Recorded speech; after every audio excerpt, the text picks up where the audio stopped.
issue with Nnamdi Kanu is a very sensitive one. Okay. One of the only grudge I have, not that I have a grudge, but I think where he missed it was where he tried to enforce some of the things he felt were the right way. Our people and our societies, we have different ways. If you know how we organize our societies, we don't have monarchies. We don't have kings. And people will say that the Igbo man never comes together, that he's always fighting, which is not true. The truth is that everybody will have a say whenever we have our meetings. Whether you're a rich man or you're a poor man, you must always have your say, and you must be heard. When you get to the point where you have to enforce things you want to do that you think is the right direction, like sit at home, and then you threaten people, and then you warn market leaders who go against your order. I saw a video just a week ago where he said this man he still speaks the same way. He said, go and tell them to make donations. I give the order. I give the order. And then you have people calling him supreme leader. You are turning us into a feudal society. I don't have any problem with Fulanis. I have so many Fulani friends, okay? But you, every day on radio, you're shouting that the Fulanis are about to come and overrun us, even when they've not overrun the Middle Belt. That they will come, they are coming to overrun our cities. But you're turning us into a feudal state. You're turning us into a Fulani state, where one person gives a command and everybody follows suit. That is where he started making mistakes. Mohanese called you on numerous occasions, even if a lot of them were corrupt there. The way we run our societies, you must be able to convince the larger population of our people. You don't force them. And that is how we've run our society. And I'm saying this thing for including IPOB members and people who are sympathetic to the cause. I think virtually every Igbo he has a place in his heart concerning the Biafran war. Myself, I was named after an uncle who died in the Biafran war. Very brilliant chap. Was in secondary school, was made a captain. The war had ended. They were called for a meeting. And that meeting, after the war had ended, they gathered them. I don't know whether it was the Nigerian Army, but they gathered them, killed them, and buried them in unknown graves. I was named after an uncle. This uncle took care of my father while he was alive. Okay? So everybody has a place concerning the Biafran, but we must be careful that we do not soil the memories of those who were lost during the Biafran war. And what is happening now is that we have a group of people who don't even understand the history or even understand what is happening globally or what our problems are globally. And they're carrying and championing this thing. There is a reason why, if you look at the people that follow Nnamdi Kanu, they don't tend to think for themselves. There is a reason. There is a reason. Because every single person who analyzes things and asks questions, they've been chased out. They've been chased out. Somebody made an important point here. As soon as they held Nnamdi Kanu, there was nobody to think for them again. Even when you ask them questions, they will quote what Nnamdi Kanu. Are you turning Nnamdi Kanu to a religion? You're changing our societies. You're changing our societies. You're turning us into a Fulani, a feudal. I don't have any problem with Fulani, but if we must continue the way our forefathers have always continued, then you must be able to convince the people. If you cannot convince the people, then sit down. You're not the most intelligent. I'm saying this thing now to IPOB members. Whatever you think is the right way, it is not about insulting people who don't agree with you, or threatening people, or calling them, what they call them again, what's the word, saboteur? Sabo. It's not that, or you call them sabo. Or you threaten their businesses, or that you, no, it's not the way. You're that Fulani. I'm sorry again, I don't have any problem with Fulani. Maybe I should use the word, you're that, You're that autocratic government that we are running away from. Nnamdi Kanu is not only it's not only the problem we have in the southeast. There are bigger problems. There are more immediate threats in the southeast. And I'm saying this thing for any Igbo person who wants to listen. The biggest threat we have in the southeast, as I am talking now, is the apathy our people have towards the politics happening in the southeast. This is the biggest existential threat. Because the moment we move away from that collective decision making, we are lost. We are lost. That is the biggest existential threat. And why I'm saying that now is that we're already having a type of category now in the Southeast which didn't used to exist. We are now all of a sudden having a group of elites. I grew up in the North, so I know their problems. In the North, I was born in the North. In the North, they have this small group of elites and they have this larger majority of peasants. Peasants. It's creeping into the Southeast, where you have this very small number of elite, political, business elite, very small group. And then now the majority are turning into peasants in the Southeast. We need to reverse it as soon as possible. And the only way we can do it is by electing sensible people. Look, Ndibo, we should care. You know, P2B is doing his best, and I will encourage him to continue. Okay? He wants the best for Nigeria. Okay? You see me as a Am I audible? I don't care. Dodge. Yeah. I did hear him. I mean, people are hearing me. Okay. Yeah. And you might have to. Can you hear me? Down. Yeah, Grant. No, Hustling, I ask because let's see if they hear anybody. Because Hustling, can you hear Grant? Okay. Please, you should go down. I'll send him a message. Just go ahead on me. I'll send you a message. Yeah. You want me to go down? Now, wow. Imagine. No worry. Let me go. No vex. So what is the way forward?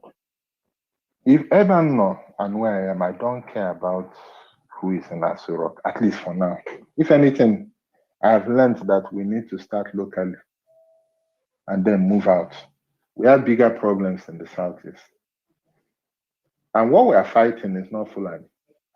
What we are fighting is not corruption. You see, people like Sowore, if you follow his antecedents, I don't know who Sowore works for, but I can guarantee Sowore doesn't work for the Nigerian government. There is this thing that happens in Africa where they distract our people to make them think that their problem is the corrupt officials or that we're unable to organize ourselves. Tinubu, for instance, I don't have an issue with him, but Tinubu is a distraction, believe it or not. The moment somebody comes here and every day they're pushing protest, they can let us protest against bad governance. The real boogeyman is there looking at you and laughing because you are just fighting amongst yourself. Your leaders are there and just filling their own pockets. The people are fighting the leaders. Then the leaders are using tribalism to divide all of you. What is happening? There is a big circus. And we're going in circles and circles. I'm very careful in some of the things I say because you don't know who is listening. But let me tell you people something. Ndibo, if you know what we are fighting against, what you need to do at this point is to organize your societies. And I don't care about what is happening in Benue, in the Middle Belt, in the North. I don't even care what is happening in the Southwest at this point in time. Because I've looked, a lot of people are just playing jamboree. The biggest, let me not go too far, but what we need at this point is we need to organize ourselves. We need to get to the point where look, I don't care whether you're an APC, PDP, Mbak has moved to APC, I don't care. Soludo decides to join PDP, I don't care. Okay? I only have one vote. But what I will want to ensure is that everybody has a say. That is how we run our societies. If Mba joins APC and the people of Enugu are happy with what he's doing in the state, the people who are informed, though, not people who are not informed. That's why we need to invest in media. We need to put a torchlight on our Southeastern government. If the people are comfortable, then who are you to come out and say the choice of the people is wrong? No. If you have a better argument, or you think you're Nnamdi Kanu and you have a better argument, then your biggest duty is to convince the people and not to force them. The moment you force, you have gone, you are an immediate threat to the way we run our society. Our forefathers have survived for centuries that way. It is one of the reasons why we have certain characteristics in the way we do things, even how we move and how the reasons why we are everywhere. Every man that is born is given a chi. He has his own God. Our forefathers did not sit in one place and pray to one chi. Everybody had his own chi. Everybody had his own sin. So if you come up, maybe tomorrow there is another Nnamdi Kanu that is coming out. And because we've had Wazurike now is a millionaire. He lives in opulence, he has servants. Have you ever asked yourself, what is his source of income? So tomorrow, another person will rise again. Maybe somebody who thinks that he's more intelligent or he understands more than the people. So he must enforce his ideologies. When you are caught, nobody will come out for you. What is happening to Nnamdi Kanu now is that true followership is not enforced. When people truly follow you, okay, and you don't force them to follow you, they will come out for you. All this while people have been in fear, and you've used fear to enforce some of the things that you thought that were right. Maybe Nnamdi Kanu is right. I'm not saying that he's wrong. Maybe everything he has said is right. Maybe he has seen the future. Good and fine. But you must convince our people. If you cannot do that, then sit down. You don't have any points. And I'm saying this thing to every IPOB member. If you cannot convince the people, the moment you start to enforce it by force, then you are the enemy. You stand against everything our forefathers believed in. And that is where I rest my own case. Thank you. Yeah, thank you. I want to add to what Kelvin said. So I will not take more than 1 minute. I mean, saying that agitation brought, although I know that you already withdraw that statement, but saying agitation brought Southeast Development Commission is equally saying that agitation gave us a second Niger bridge. Because I know that the bill of that Southeast Development Commission, it was introduced around 2015 or 2016. Then somewhere around 2016, 2017, the bill passed, but Buhari refused to sign it into law. Then around 2021, it was reintroduced again. Hussein, don't mind what I said, though. If you are saying these things, you are saying it on your own opinion. No. Don't mind what I said. Because hold on. Some people were wrong with what you said. That's why I wanted to make it clear here. It was just last year that bill was reintroduced again, somewhere around 2021 or 2023. Then he passed. Then Tinubu signed it into law last year, somewhere around last year. So equally is just saying because agitation we now have second Niger bridge. I don't believe that. It is not linked to anything agitation, Biafra agitation. I don't believe it's linked to that anyway. So, but that's all I wanted to say. Dutch, you can go ahead and call the next speaker. Thank you. Yeah. Grant, I beg, who's supposed to be the next person after? Oh, okay, yeah, I think you guys should. Fortunate has been here for quite some time. Fortunate Reynolds, but I don't know if he actually wants to speak. Yeah. Fortunate Reynolds, yeah. Fortunate Reynolds, are you there? Yes, I'm here. I'm here. Okay. Fortunate, yeah, I can hear you. Fortunate, please just give me 1 minute. Huh? Okay, so it's fine. Yeah, you will speak next, I promise you. Grant, you asked a very pertinent question, and I don't want us to sweep it under, because that's the problem. Something happened to Bitcoin Chief on this app. They have run that young man out of this app.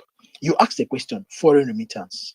When you look at, just go to Grok, ask of the foreign remittance coming to Nigeria, it will tell you between 20 billion to 25 billion, and they will tell you top sources. I want you to capture these areas of top sources and channels.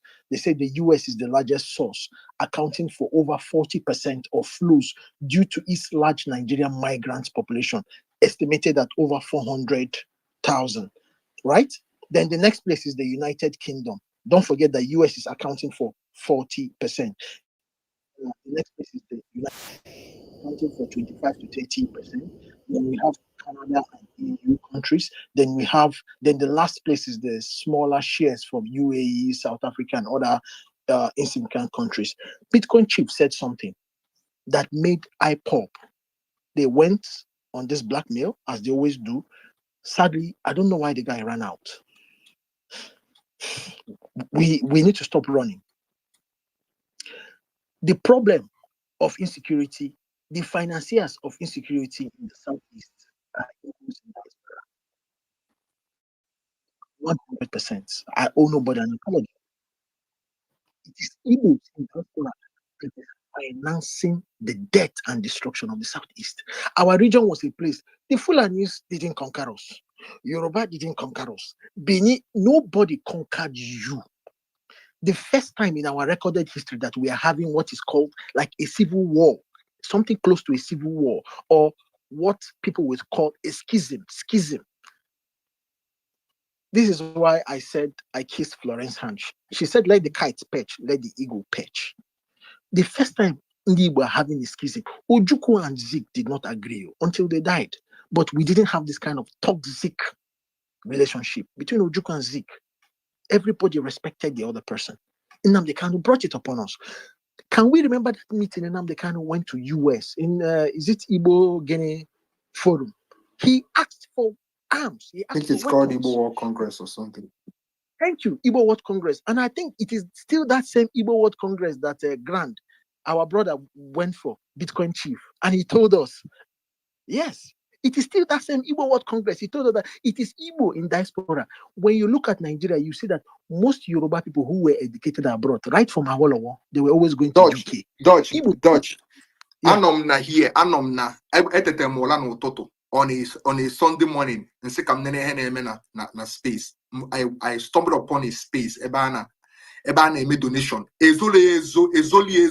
Irundi ni no diabi irundi mwa. They were literally saying, Hana say, if mother abata say, biko kam tie no biko no 200 pounds am jikita biko next week ntinye ku another 50 pounds n'ime am akwọ m ụgwọ onye ọzọ abịa sị gị hey asị ya ewo Nkechi Banyi or Anthony Banyi or yeah I'm not mentioning any specific, there's no specific person I'm talking about here. I'm talking about just a hypothetical person, ọsị ya ada anyị nwaanyị hey nna nke inye last week na ihe o meela anyị biko kedu ego ni etinye mu tata the girl asị biko ya ma etinye tata na $70 because akwụkwọ m ụgwọ next week I'm tinyekwa another $70 ka o mee ya ka ọ bụrụ 140. The person na-akata the ego after the guy wee ekwensu ọsị ha after ya bụ ekwensu, literally that's his name, ekwensu. So ọsị ha biko na ụmụ be anyị tụba na ego biko na anyị need the granite, anyị need the mgbe, anyị need ịnụ mana ofu eke wo 300, ofu eke wo between $300 and $500, ofu eke wo so ego kwenye anyị ekwan granite eji ejide use ya biko no ka anyị kwado na ụmụnne anyị dị n'ọfịa ndị na-enye anyị nwere onwe. This is what I was literally listening and I was in shock. I was in shock. Like the majority of ndị bata n'ime na atụ ego abụ ndị na abroad ya ndị fugolo ụzọ. Some of these people are in enlightened countries, like countries that are literally functioning. They are now $200, 50 pounds, 20 pounds. KG go AK-47 na granotes. I distributed on the non-mafia. Your conscience does not prick you at a point that say, "Oh, you na to ego na KG go. Kedu onye aye eji ya webu." this is the very basin that actually, baffles me so much because now, watch a lot from Ben Naha. For the past 10 years. I tell you the truth. For the past 5 years. How many now? All fear Ben Naha. He raised Ben Naha is completely covered in grass. Completely covered in grass.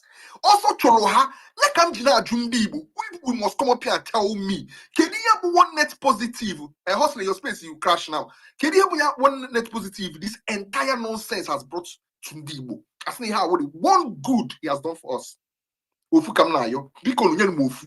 can convince me one, then maybe I might start looking at you in a positive light. But for now, just give me one. Thank you very much, Dodge.